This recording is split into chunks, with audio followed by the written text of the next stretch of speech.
Welcome to Reach for Healing. I'm Rebecca, and we're on day 18 of our 40-day abundance journey based on the Abundance book written by John Randolph Price. On day 18, we journal statement number 8.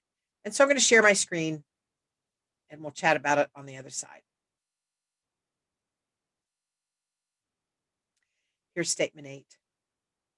My consciousness of the spirit within me as my unlimited source is the divine power to restore the years the locusts have eaten, to make all things new, and to lift me up to the high road of abundant prosperity.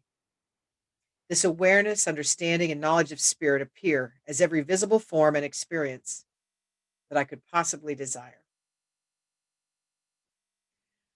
This time on our journey through statement number 8, I'd like to encourage that we think about this restoration not in terms of finances, but in terms of relationships. The principles of spiritual abundance apply to much more than money. Certainly, money is helpful, and when we don't have money, we feel it acutely. But an abundant life is a life that is filled with love and peace and joy and beauty, harmony, wisdom, and more.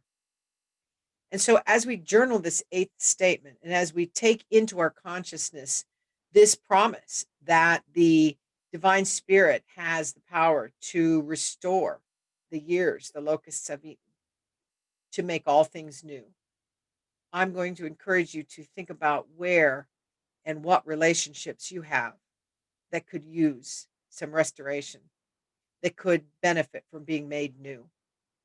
Maybe it's a relationship that's close to you that has just deteriorated over the years.